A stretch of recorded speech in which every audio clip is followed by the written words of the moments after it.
All right, so in this chapter here, we're going to look at chemistry as it relates to living things. So how chemistry comes to life.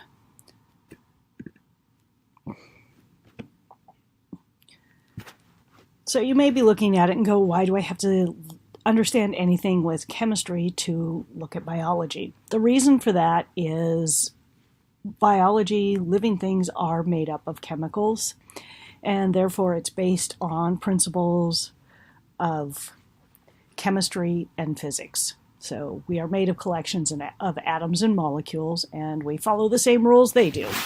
So life's processes are dependent on chemistry. All life is composed of matter, which is anything that has mass and occupies space.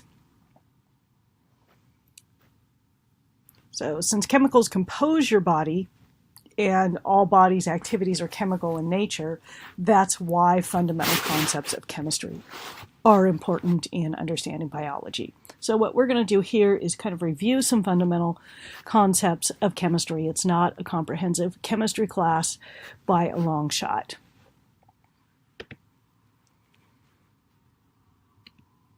So when we do look at the chemical elements in pure forms, we look at the individual elements, but when they're in combination, we call them compounds.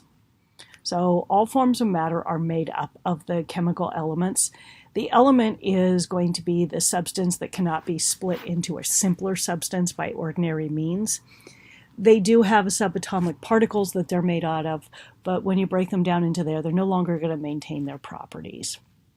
When we look at the periodic table, they're given a letter abbreviation. It's either one or two letters. We call them the chemical symbols.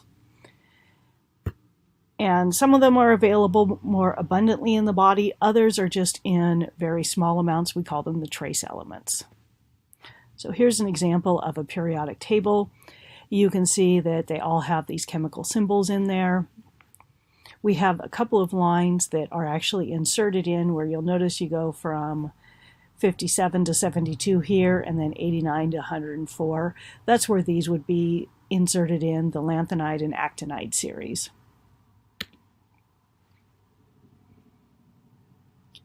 So the smallest unit of matter is the atom. And so an element is the quantity of matter composed of atoms of the same type. So an atom is going to have a nucleus that's going to contain the protons, which have a positive charge, and the neutrons, which have a negative charge. Neutrons have a neutral charge. Electrons are going to surround the nucleus in a cloud, and they have a negative charge. So we have a couple different ways we can represent the atomic structure. One is the electron cloud model. Here's the nucleus. This blue cloud represents the area where you have the greatest probability of finding the electrons. The electron shell model, or the orbital model here, it's also sometimes called the Bohr model or planetary model, has these different energy shells where you will have the probability of finding the electrons. So you've got a ring here, a ring there. There are additional models that they use in chemistry that we're not going to worry about in this class, but just be aware additional models do exist. When we look on the periodic table, you're going to see some numbers. Most likely what you'll find is an atomic number that will tell you the number of protons that are in the nucleus. You'll see a mass number that's going to be the sum of the protons and neutrons. It's going to give you the mass of the atom. When we look at the chemical formula, it's going to give the ratios of the element. So for example, with water, it means you have 2 hydrogens and 1 oxygen.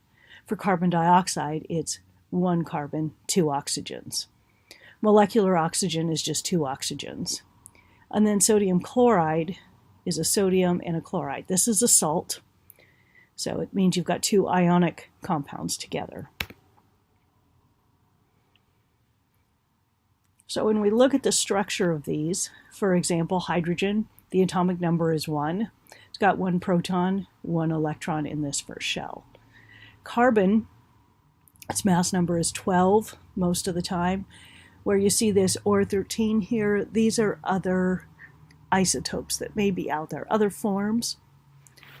The atomic number is 6, so you've got 6 electrons around the outside. Nitrogen, the atomic mass number is 14. It's got an atomic number of 7, so 7 protons, 7 neutrons. Oxygen is going to have 8, mass number of 16. Sodium, atomic number of 11, mass number of 23, so 11 protons, 12 neutrons. Chlorine, atomic number of 17, mass number of 35, 17 protons, 18 neutrons. Potassium, atomic number of 19, mass number of 39, 19 protons, 20 neutrons. And then iodine here, an atomic number of 53, a mass number of 127. So 53 protons, 74 neutrons. So when we measure the mass, it's really small. So we give it its own units. It's the atomic mass units, or Daltons. It's sometimes abbreviated as AMUs.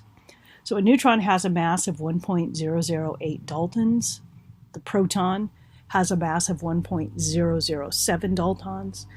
And the electrons are really, really small. Their mass is 0.0005 Daltons. So your atomic mass or weight is close to the mass number of the most abundant isotope. So we tend to call it atomic weight. Weight implies gravity's effect on something, and since we're on Earth, we tend to use them interchangeably here. It's going to be the average mass of all of the naturally occurring isotopes, and that will reflect the relative abundance of the isotopes with the different mass numbers. So the mass of a single atom is slightly less than the sum of the masses of the neutrons, protons, and electrons. And that's due to the loss of the atom's components when it came together to form an atom. So ions are going to be atoms that have given up or gained an electron. So they will have a positive or negative charge with them. So they're written as the chemical symbol with a positive or negative sign. Molecules are atoms that are going to share electrons. So you have 2 or more similar elements. They're written as a molecular formula that's going to show the number of atoms of each element. So compounds are 2 or more different elements. They'll have a characteristic that's different from those of each of its elements. Free radicals, they're electrically charged atoms or groups of atoms that have an unpaired electron. These are important because they are very unstable and they're very reactive. They can become stable by giving up an electron. They are important in the body, so they can cause harm, but we do actually need to have a certain amount of them to stimulate certain reactions to happen in the body. Antioxidants are going to be substances that can inactivate the oxygen-derived free radicals. We have a variety of different free radicals in the body, so we actually need a variety of antioxidants. A large amount of a single antioxidant is not going to protect you from the wide variety of free radicals. So the atoms of a molecule are held together by chemical bonds. These are just the forces that hold them together. The likelihood that an atom will form a chemical bond with another atom depends on how many electrons it has in its outermost shell. We refer to that as the valence shell. The electrons carry a negative charge. They're going to repel one another but be attracted to protons in the nucleus. It will take energy to hold the electrons in place. And they have these orbitals that are going to surround the nucleus that they're going to be able to move around in. Those orbitals are going to be where you're most likely to find these electrons. So only the outer shell electrons are going to form the bonds and have the interactions. If that outermost shell is full, the element's stable. An example would be helium. These do not want to interact with anything else. If that outermost shell is not full, they're unstable and then they can bond. So your first shell can hold 2 electrons. It's happiest when it's got 2 electrons. The second shell can hold 8 electrons. It's happiest with 8 electrons. The third shell is the same. We tend to not use this model for things that are bigger than that with 3 shells. There are other models that are going to work better for that in chemistry. But the overall goal here is to become more stable by either gaining, losing, or sharing electrons. That's the whole reason they bond, is they want to become more stable. So here, if we look at this neon, it's got 2 in the first shell, 8 in the second shell. It doesn't want any. It doesn't want to give up any. Over here, you've got carbon, 2 in the first shell, 4 in the second shell. It would like to have 4 more out there or give up 4. It's generally going to share because it's not likely to give up 4 electrons, and it's not likely that it's going to gain 4 electrons either. So that's why it has a different kind of bonding. The ionic bonds are going to occur when you gain or lose valence electrons. When they do that, then it's going to form an ion. And the charge difference is going to be what attracts the ions to each other. They'll be positive or negatively charged. So the cation is positively charged. It's going to be one that's given up 1 or more electrons. Because it gave up an electron, it will now have more protons than electrons. That's what gives it the positive charge. Anions are negatively charged. They're going to have picked up an electron. Now they have more electrons than protons, giving them a negative charge. The ionic bonds weaken in water. They're stronger when they're dry. The reason for that is the partial positive and negative charges in the water will bond with the ions. When they're dry, they don't have anything else to bond with other than the other ion, so they will grab to them tightly. So here we can see with the sodium, it's only got 1 out here. It's not even close to being full, so it's going to get rid of this electron. It will actually be pretty aggressive about doing it in nature, and it will form the sodium ion. Here with chlorine, it's got 7. It's really close. It's going to be pretty aggressive about taking an electron. This is why we use chlorine for so many things, is because of this aggressive nature to take that electron. So when it does, it's now going to become the chloride ion with a negative charge. We have the positive and negative charge that are going to attract these, and they will pack together in a crystal. This is your salt. So table salt is sodium chloride, but there are other salts made of things other than sodium and chloride. So covalent bonds, these are the result of sharing. So they may share 1, 2, or 3 pairs of their valence electrons. These are the most common and the strongest bonds in the body. They aren't influenced by having water. They're going to maintain their bonds in the presence of water. So they can form single, double, or triple covalent bonds, depending on how many electrons they share. So these can be polar or nonpolar. Nonpolar means they're going to share the electrons equally. Nobody is pulling harder on there. Nobody has a greater attraction than the other ones. With the polar covalent bonds, there's unequal sharing of the electrons between the atoms. Water is a classic example of this because oxygen is going to have greater electronegativity, and the hydrogen is going to have its electrons pulled more strongly. So this is an example here of polar covalent. Because the electrons are pulled more closely to oxygen, it's not going to let the hydrogen take it over here very often. What you end up with is a relatively partial positive charge here. On this end, you end up with a partial negative charge because you're going to be clustering more of the electrons at this end. With molecular oxygen, it's nonpolar covalent. Both are pulling equally on there. So when you look at this, you can figure out how many covalent bonds each of these is going to form. With hydrogen, it's got 1 in this valence shell. It would like to have 2. So it's going to form 1 bond to fill that. With oxygen, it's got 6. It's short 2. It's going to need to share with 2 other electrons. Nitrogen,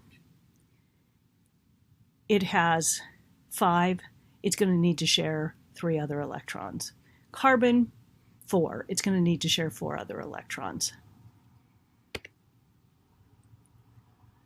So these are some common examples.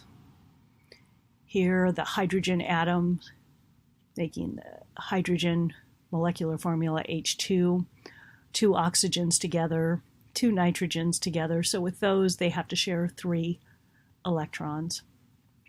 Carbon sharing with 4 hydrogens, that forms methane. So here there's 2 electrons being shared with each of these hydrogens. And then with water, you're going to have it bringing 2 hydrogens in to share. However, these electrons are not shared. That's going to be what contributes to that polar nature of the molecule. So comparing covalent and ionic bonds, covalent is sharing of electrons. Ionic, you transfer electrons, so it's attraction of positive and negative charges. It's a key difference between those two. Hydrogen bonds, these are the attraction between a slightly positive hydrogen in one molecule and a slightly negative atom, usually an oxygen, in another molecule. So they're considered weak intermolecular bonds. They can be links between molecules. They're important for giving three-dimensional shape, and they give water this considerable cohesion. So when you spill water, it doesn't shatter and go all over the place. It stays together in clumps. So what you have here is partial negative charge and partial positive charge holding these together. Same thing on each of these ends. So those are your hydrogen bonds. So chemical reactions are important. We call it metabolism when it's in a living cell. You're going to break old bonds, form new ones. So metabolism is just all of the chemical reactions in the body.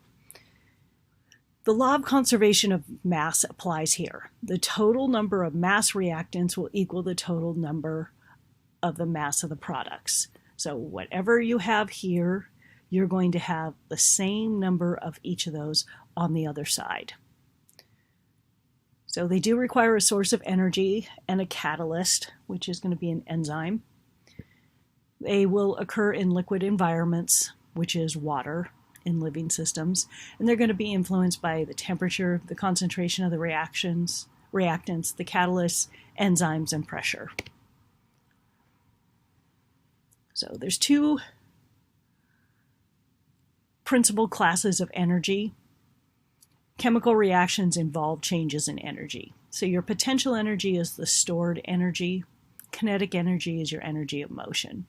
So chemical energy is the stored potential energy in the bonds of the molecule. So when you eat food, it's going to release chemical energy so that you can convert it to heat or mechanical energy to fuel other things in the body. So the law of conservation of energy says that energy can neither be created nor destroyed. It's just converted from one form to another. So we have 5 types of energy. Mechanical energy, it's going to result from the position of movement of objects. So it's going to require mechanical energy for you to move your arms and your legs. Chemical energy is within the chemical bonds. One of the more commonly used ones is with ATP, adenosine triphosphate. It will react with water. You can have the formation of ADP, where you will remove the phosphate from there and place it onto the water, and it will release energy. Heat, this can flow between objects of different temperatures. So human body's chemical reactions are going to release heat as a byproduct. This is important because it actually helps to maintain your body temperature. You want this to happen. You can also see how when you are doing more chemical reactions, when you are exercising or using muscles, you're going to become warmer because you're going to be releasing more heat. Electric energy is the ability of an electric current to produce work, heat, light, or other forms of energies. So we can measure this in kilowatt hours. And then electromagnetic energy is reflected or emitted from objects in the form of electrical and magnetic waves. These can travel through space. So when we form new bonds, it's going to release energy. Breaking old bonds is going to require energy. And when you do a chemical reaction, you're usually going to involve both. So the exergonic reactions are going to release more energy. The endergonic reactions are going to absorb more energy than they release. So for human metabolism, we're going to couple these things. You're going to take a reaction that is going to be exergonic and use it to fuel one that is endergonic. It's a lot like getting a paycheck. You get the money from your paycheck, you use it to pay your bills. So glucose breakdown is going to release energy that we use to make ATP. ATP is like your dollars that you use. And then you'll store that energy for later use in reactions. You go to work, you get your dollars, you save those dollars for when you have the bills to pay.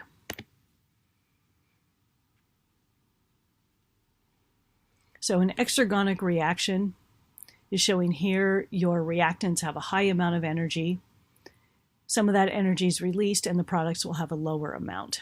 With an endergonic reaction, your reactants have a lower amount of energy. You have to put energy in to make your higher energy products. Activation energy. So activation energy is part of the reason why we don't have the reactants just spontaneously turning into the products and everything reacting all at once. Your atoms, ions, and molecules are continuously moving and colliding.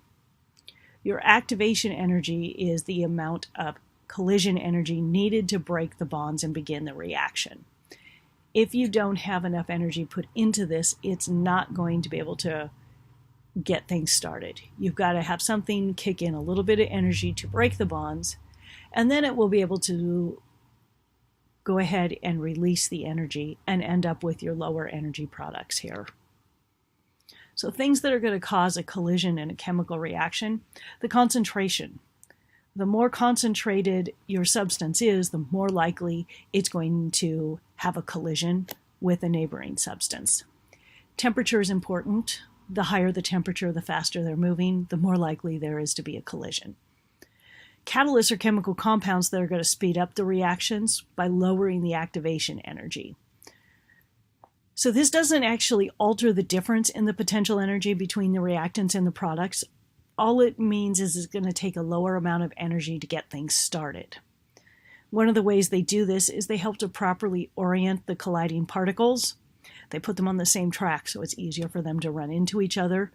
That way the reaction can occur at a lower speed. The catalyst itself is unchanged in the end of the reaction, so it can be reused over and over and over. So this picture here shows you've got your reactants and your products here. Without a catalyst, this is how much energy you're going to have to put in. When you have a catalyst, it means you're going to have to put in less energy to get that process started. When we look at our types of chemical reactions, we have synthesis or decomposition are two broad categories. So synthesis reactions or anabolism, you have two or more atoms, ions, or molecules that are going to combine and make a new larger molecule. So we call it anabolism when it's a synthesis reaction in the body. Most of the time they're going to be endergonic. They're going to have to absorb more energy than they will release. So if you have different amino acids that you're going to put together into a protein molecule, that would be an example of a synthesis reaction. One of the more common ways we do this synthesis reaction is through dehydration synthesis. So when you dehydrate something, you remove the water from it. That's all that's being done in this chemical reaction, is removing water in the process. With a decomposition reaction or catabolism, the large molecules are split into the smaller atoms, ions, or molecules. So these are decomposition reactions in the body. They're usually going to be exergonic. Most of the time, they're going to release more energy than they absorb. One of the more common ways for this to happen is hydrolysis. You add water to it, and it allows it to break apart. A lot of digestion is going to be hydrolysis reactions. So here is a synthesis reaction with amino acids coming together to make a protein, or glycogen being broken down for glucose molecules is an example of a decomposition reaction. So types of reactions. One type is an exchange or a displacement reaction. Basically, the substances are going to swap some of their atoms. It can be both synthesis and decomposition reactions. So here you've got hydrogen and chloride, and here you've got sodium, hydrogen, carbon, and oxygens. They're going to swap some partners in here. They are exchanging places and creating new substances. With reversible reactions, the reactants can become the products, or the products can go back and become the original reactants. So we indicate this with a two-way arrow that points in opposite directions. So they can be together or they can be separated. So we do have these in the body as well. Your hemoglobin binding with oxygen is an example. Oxidation-reduction reactions are also called redox reactions in chemistry. These are going to involve moving electrons. So oxidation is the loss of electrons, decreases its potential energy. A lot of times oxygen is going to be the acceptor of the electrons. Reduction is the gain of electrons. It's going to increase the potential energy. So most of the time, these reactions are going to be coupled and occur simultaneously in the body. So here, the one that's losing the electron is undergoing oxidation. The one that's gaining the electron is undergoing reduction.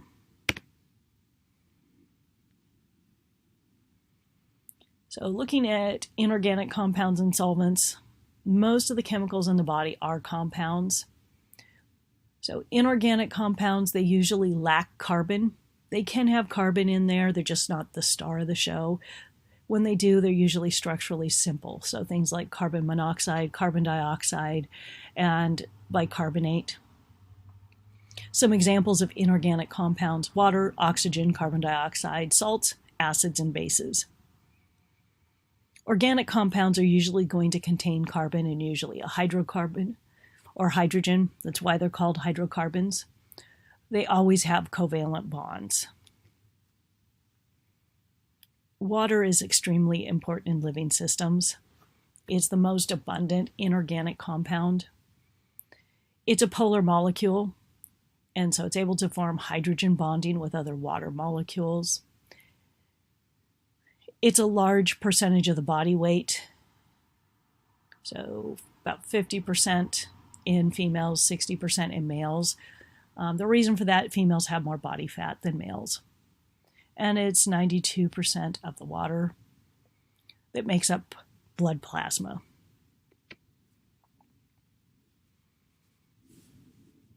So things that are hydrophobic, they dislike water. Things that are hydrophilic, they like water.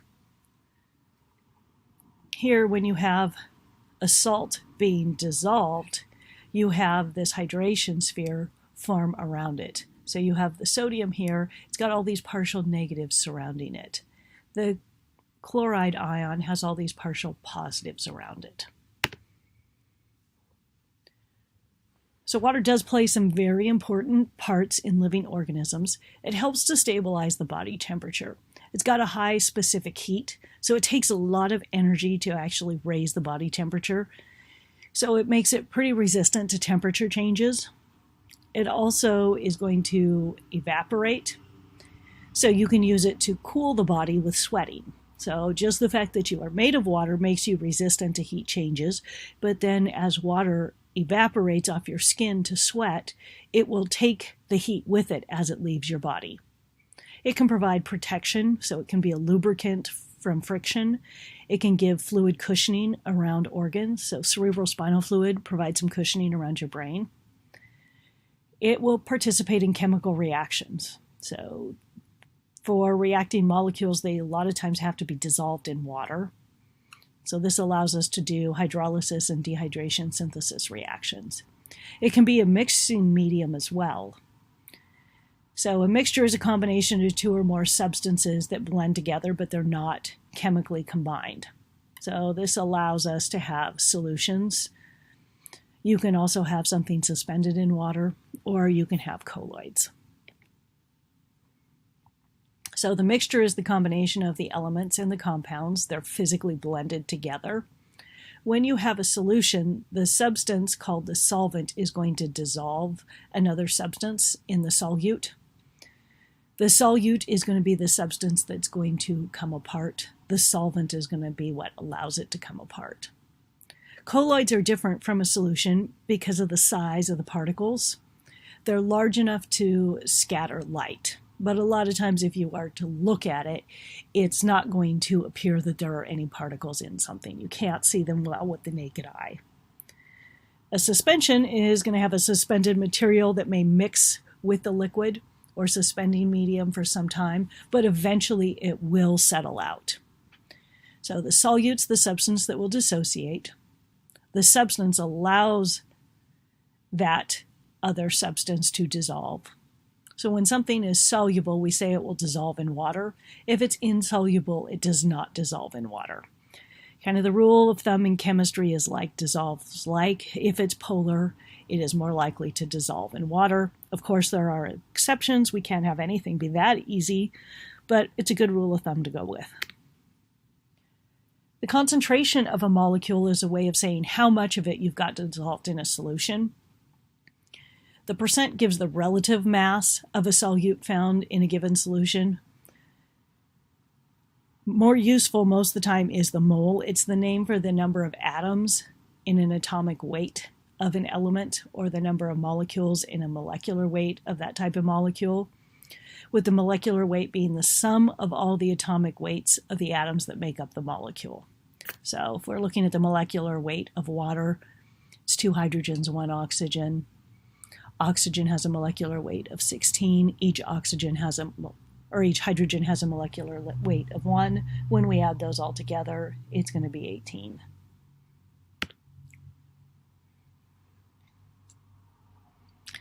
So with acids and bases, in chemistry, there are different ways of defining acids and bases. You're in biology here, so I would encourage you not to get too tied up in the different definitions of them. Try and keep it simple. An acid is going to be a proton donor. It's going to release free hydrogen ions. A base is a proton acceptor. It's going to bind them up. A lot of times a hydroxide is going to be what's found in the solution that will bind to the free hydrogen ions. So a strong acid or base, it's going to either completely dissociate when put in water, releasing all of the hydrogen or hydroxides in their makeup, and the reaction is not freely reversible. We use a little bit different arrow in here. It's going to be 2 half arrows. So right now the Google Drive does not allow these to show up on here. I'm not too worried about you being able to draw the half arrows. I'm sure you've seen them before. A weak acid or base, you're going to have the proton acceptor. The hydroxide is usually what's found in the solution that will bind to the hydrogen ions. These are going to be reversible.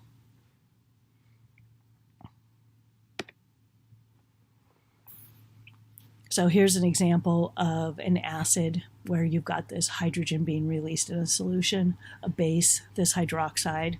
The salt would be these two things together here. So the pH scale is going to express how much hydrogen ion concentration is in the solution. It's percent hydrogen or potential hydrogen. The scale is going to range from 0 to 14. Neutral is at 7. Where these numbers are going to come from is the concentration of hydrogen ion that's free and the concentration of hydroxide that's free. So something that's acidic, it's going to be on this end here. It's a pH value less than 7. It's got a higher concentration of free hydrogen ion. Bases, lower concentration of free hydrogen ion, or releasing hydroxide, pH values greater than 7. It is a logarithmic scale, so as you move away from 7, each one is a 10-fold difference. So 7 to 6 is 10 times difference, 7 to 5 is 100 times difference, 7 to 4 is 1,000 times difference, and so on. So over here you can see some examples of things in here that have these various pHs. So why care about pH in biology? It can affect the shape and function of molecules, the rates of many chemical reactions, the ability of the molecules to bind to each other, the ability of the ions or molecules to dissolve in water. One example of these reactions being important is it's going to determine your respiratory rate. If you start walking upstairs, you start breathing harder.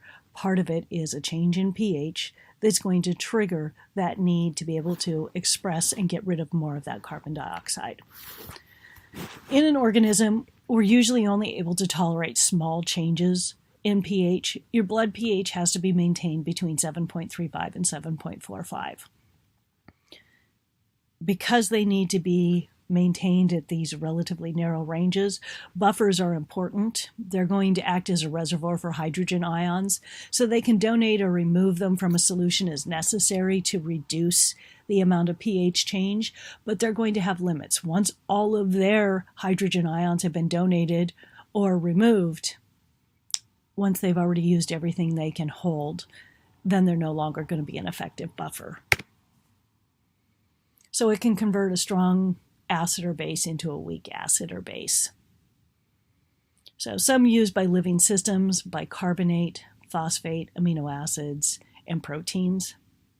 So here you've got carbonic acid, and you have this proton to make the bicarbonate ion. So the reaction is reversible. So these two things need to remain in a constant equilibrium. So the greater the buffer concentration, the more resistance it is to a change in the pH. The pH may still change, it's just not going to change as drastically as it would if you didn't have that buffer present. So some important elements we have. Oxygen is 21% of the Earth's atmosphere as O2. It's essential to the lives of most animals. We need it to do effective metabolism. Humans are going to use it as the final step in a series of reactions where the electron is extracted from food molecules. Carbon dioxide is the byproduct of organic molecule metabolism. We're going to have a small percentage of it eliminated through exhalation. If you accumulate too much of it, it can be toxic to cells. It is less reactive than oxygen in the body, though. So our organic compounds. Got carbohydrates. These will include your polysaccharides, disaccharides, or monosaccharides. Mono means one, di means two, poly is many. Saccharide is another term for sugar. With the lipids, it will include your triglycerides. They're made up of a fatty acid, actually 3 fatty acids attached to a glycerol. Proteins, they're made up of peptides, and peptides are made up of amino acids. Your nucleic acids, these are going to include RNA and DNA. They're made up of nucleotides. And then we have some other high energy compounds. Big one to know about is ATP, adenosine triphosphate. It's made up of nucleotides and phosphate groups.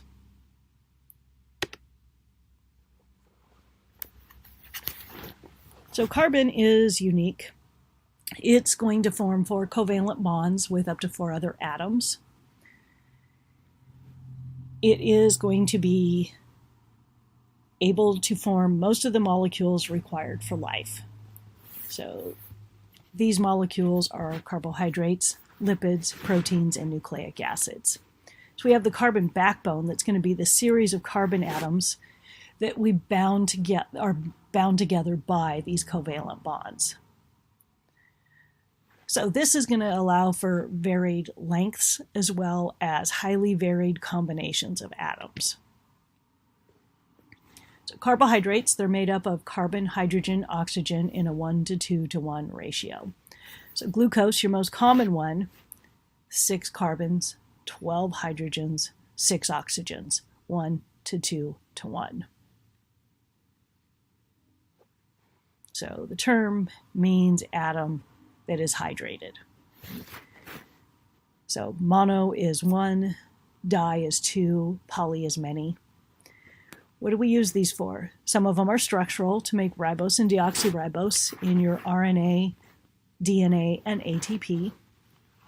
They're a source of energy. So your simple sugars like the monosaccharides can be broken down to be an immediate source of electrons for energy. Your complex sugars have to be processed more, but they will also eventually give you energy. Glycogen is a polysaccharide or a storage molecule of glucose that can be used for energy in the human body. Some of them will form bulk, so things like cellulose, it's a polysaccharide that forms the bulk of feces. It forms bulk because we don't actually digest cellulose. We don't break it down. So here are the common monosaccharides, deoxyribose and ribose. They're pentoses because there's 5 carbons in there. The common hexoses, they've got 6 carbons: glucose, fructose, and galactose.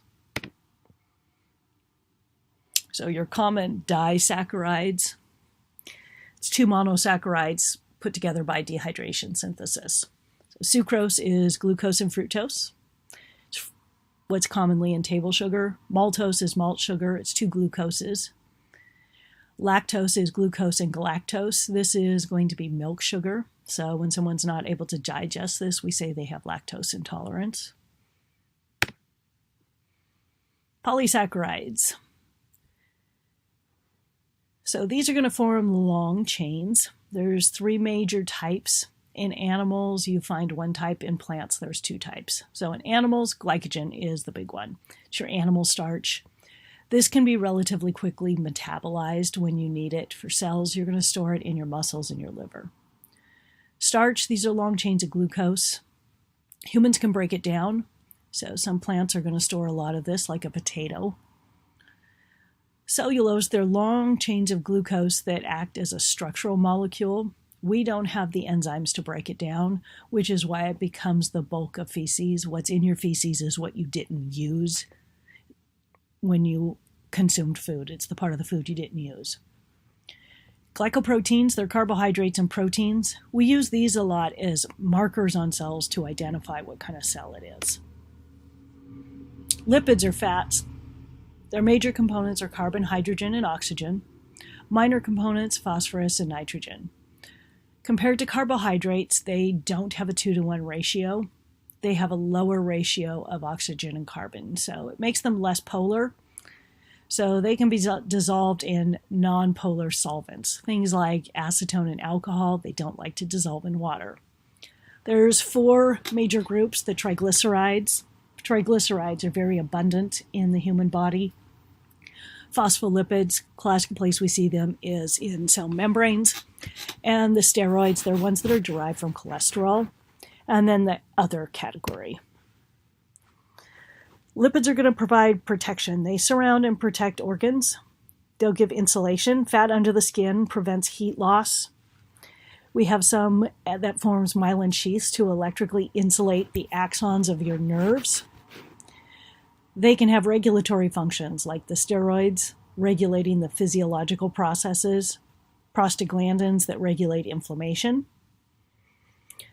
With vitamins, we have some fat-soluble vitamins. Vitamin A, it's used to make retinol that's used in night vision.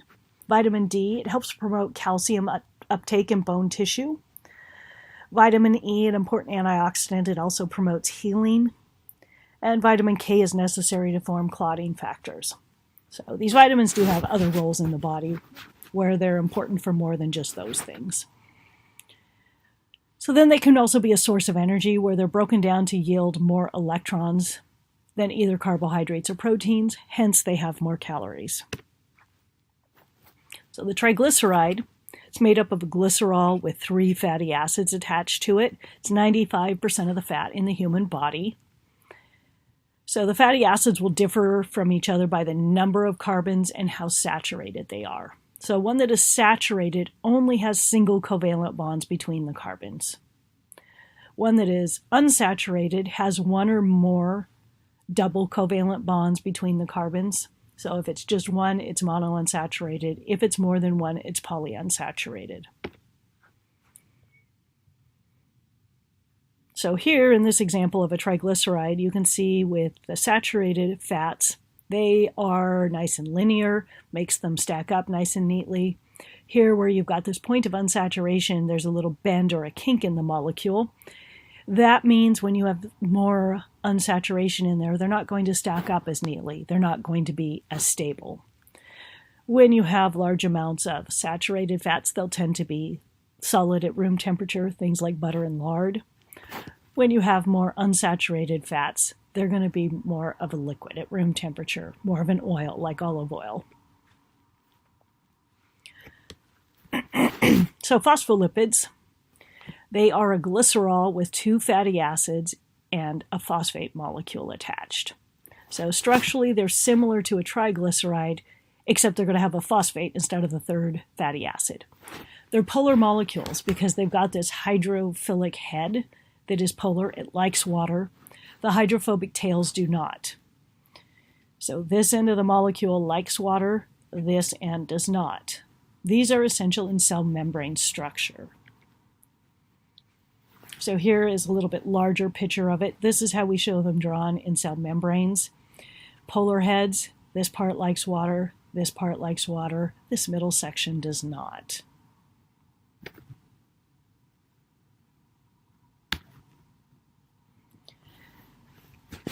Steroids, they're called this because they're derived from the particular sterol cholesterol.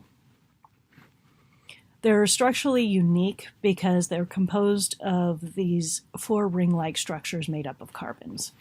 So cholesterol, the important one in animals. Too much of it is associated with heart disease. It's still essential in the body. Your body can actually make a large amount of it. Other places we use it, bile salts, we use these for digesting lipids, and then to make some hormones like estrogen, progesterone, and testosterone. Another one that's made from them is cortisol that's not on this list. Other lipids, uricosanoids. So these are derived from fatty acids in most cells. They're regulatory. So the prostaglandins, they're implicated in regulating of hormones for blood clotting, some reproductive functions. The thromboxanes and leukotrienes. So you don't want to have too much of this with blood clotting in there, put you at more increase for heart disease. Then fat-soluble vitamins. Structurally, they're not similar to one another, but they are non-polar molecules, making them fat-soluble, and we need them for normal body functions. So proteins, carbons, hydrogens, and oxygens. What's different in these is they're going to have nitrogen as a component.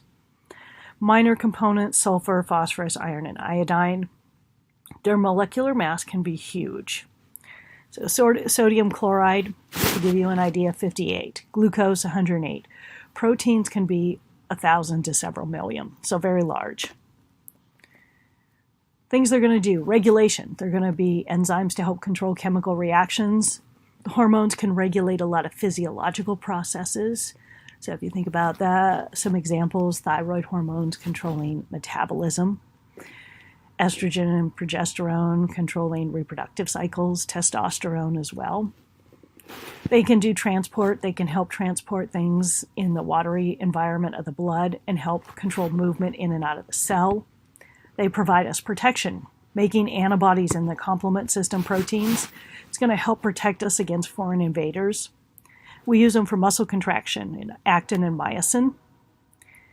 They make up structures. Collagen, it's going to give us a structural framework. It's a very strong molecule. Keratin gives strength to hair, skin, and nails. And then for energy, they can be broken down to produce electrons, and they'll give the same yield as carbohydrates. They're just not the preferred source of energy for the body. So with protein structure, they're made up of amino acids. Those are the building blocks. So you can think of the amino acids being like the different Legos that you put together to make your different things that you make with Legos, your different toys out of it.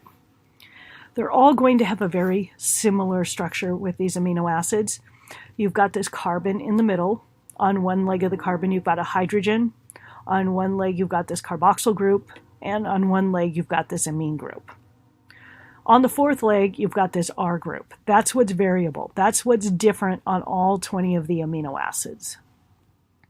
So between each amino acids, you can have a peptide bond form where you're going to do a dehydration. You're going to remove a hydroxide from one amino acid, a hydrogen from the other to pull off water, and that will join it together in a peptide bond.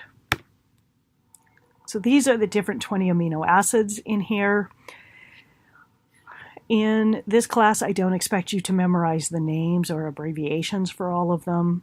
it's one of those things when you start using them enough, you just eventually start to learn them. So the dipeptide bond or peptide bond is formed from 2 amino acids. It's a covalent bond. It's a dehydration synthesis that we talked about, where you're going to pull off hydroxide and hydrogen to produce water. So a polypeptide can have chains of 10 to 2,000 amino acids.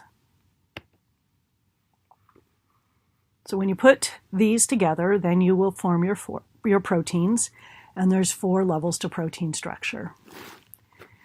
So the primary level of protein structure is the sequence of amino acids bound by the peptide bonds. Just what order did you put those Lego pieces in? The secondary is going to be forming these alpha helices or beta-pleated sheets. It's a local structure. It's from hydrogen bonds, where it's either going to form these helical shapes or this more of a pleated sheet type of state. If these bonds are broken by temperature or change in the pH, you're going to have it unfold and then it's not functional. The tertiary structure is your 3-dimensional structure that's caused by interaction between the polypeptide and its environment. So you can think of it as this kind of being your sheet of paper. This is the first fold. This is your second fold, like an origami project. You make multiple folds to finally get your final project.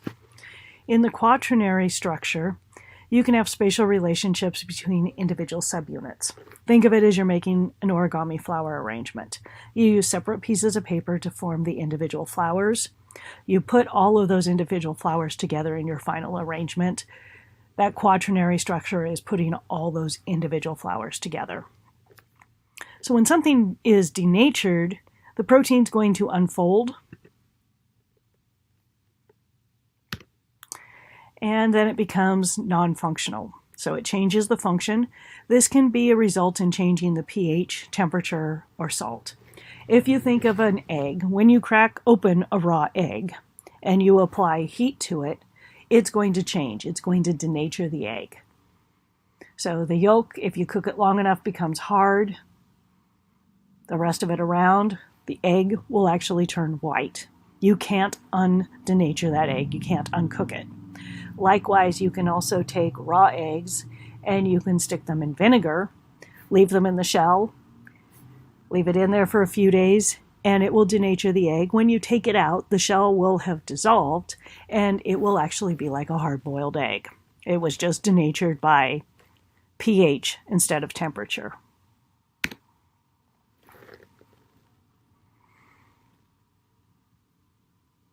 So this is showing your alpha helices, beta-pleated sheets a little bit larger.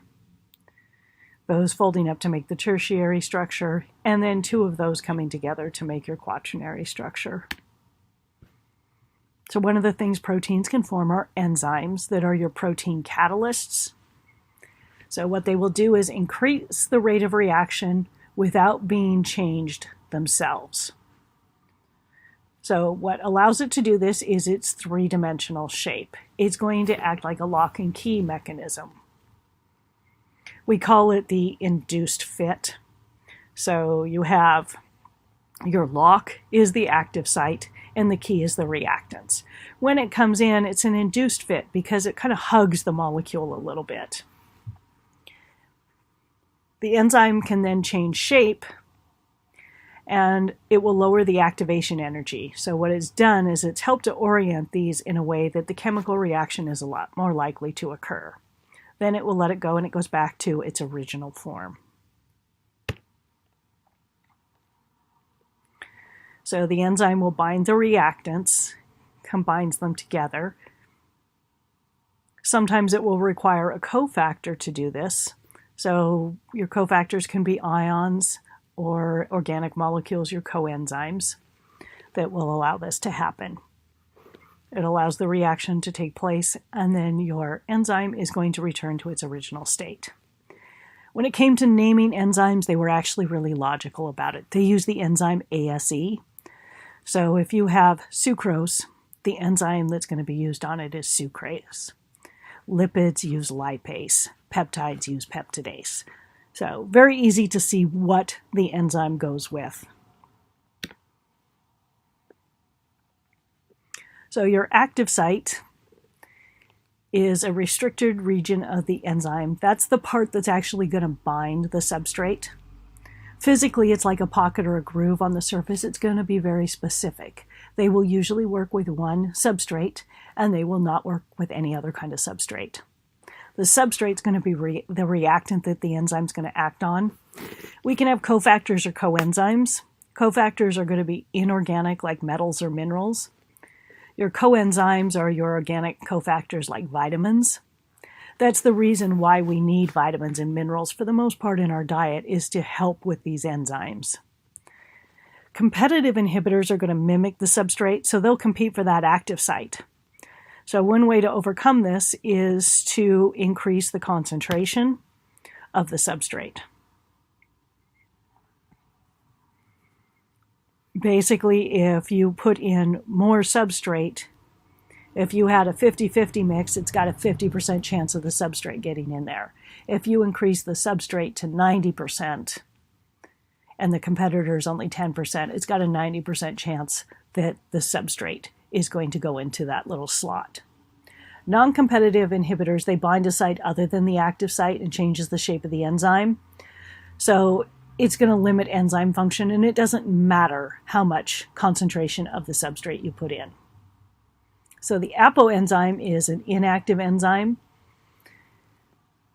Activation of the enzyme will occur once it binds the organic or inorganic factor. So then we call it holoenzyme. So apoenzyme plus its cofactor is holoenzyme. It's complete and catalytically active. So here you've got the active site. You've got sucrase. You're going to put in your molecule here. It's going to break it down. Now you'll have your glucose and fructose. Transforms it. And then it will go back to its unchanged, and it's ready to catalyze the reaction again. So nucleic acids. We add another component in here: carbon, hydrogen, oxygen, nitrogen, and phosphorus. So the building blocks that make this up are called your nucleotides. So what is going to make up your basic nucleotide? You've got this pentose sugar, ribose in most cases, or deoxyribose. You have a nitrogenous base and a phosphate group. So we call it a nucleoside if it doesn't have the phosphate group on there. So DNA is one of them. We use it to make your genetic code. It's deoxyribonucleic acid. It's a double helix in animal cells. RNA is ribonucleic acid. It's single-stranded in animal cells. There's 3 variations: mRNA, rRNA, and tRNA. So your nitrogenous organic bases, we have 2 types: the pyrimidines and purines. Pyrimidines, cytosine, thymine, and uracil. Purines, guanine, and adenine. The mnemonic most people use to remember these is pure as gold. So pure as gold. I don't have any suggestions of something that would work better than that. That's what I use. So your purines are adenine and guanine. Everything else is a pyrimidine. So the DNA bases, you have adenine, guanine, cytosine, and thymine. RNA bases are uracil, guanine, cytosine, and adenine. What's different is DNA will have thymine, RNA will have uracil instead.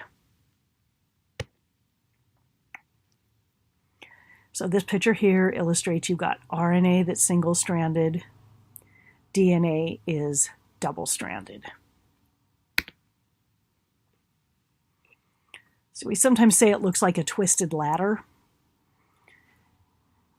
Vertically, you've got these nucleotides that are held together by covalent bonds between the phosphate group of 1 and the next. Horizontally, what's going to hold them together, you've got hydrogen bonds.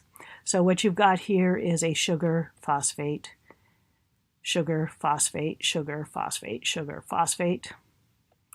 And then here, you've got your nucleotides that are paired in the center, and they're held together by hydrogen bonds. So they're going to have complementary base pairing. In DNA, T always pairs with A. In G always pairs with C. In RNA, you're going to incorporate uracil any place where there's a T. So it will be U and A pairing together. G and C still pair together. This complementary base pairing allows us to be able to predict what is going to pair with the nucleotide on the other side if we only have one strand. That's really important for us to be able to transmit genetic information and precisely copy that. Our two strands of DNA are going to run anti-parallel, so they're going to go in opposite directions. The way we specify their directions is we look at the end at what's exposed. So you've got a 5' end and a 3' end. It's like having a front and back or a left and a right. So one of the molecules is going to go 5' to 3'. On the other side, it's going to go 3' to 5'. So at the top, you've got a 5' end and a 3' end. They're running in opposite directions. So the order that we put these bases in is going to determine our code. It's like having an alphabet that has 4 letters. So the order you put the letters of the alphabet in give us our code or our meaning of our written language. This is a smaller alphabet than the English language. It only has 4 letters. And that may not seem like enough, but it's complex enough to make every life form we have. We have computer languages that use zeros and ones and makes things that are very complex as well. So it still works. So the gene is going to be on here. It's the sequence of DNA that will direct the synthesis of an RNA molecule that becomes a protein. This whole big thing is the DNA. The gene is just a limited region of that DNA that's going to code for a protein. ATP, adenosine triphosphate. This is the temporary molecular storage of energy on here. It can be transferred from exergonic reactions and then used to fuel cellular activities. You can think of it as your energy currency in the cell. So how we form and use this stuff? Hydrolysis of ATP. We remove the terminal phosphate using the enzyme ATPase. When you do this, it releases energy, and it's going to leave adenosine diphosphate. So it's a diphosphate now because there's only 2. To synthesize ATP, ATP synthase will catalyze adding the terminal phosphate to ADP. So the energy that you get from one glucose during both the anaerobic and aerobic respiration phases is enough to give you 36 to 38 molecules of ATP.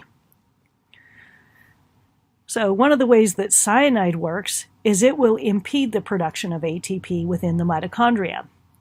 You absolutely need that ATP to live, hence cyanide is poisonous.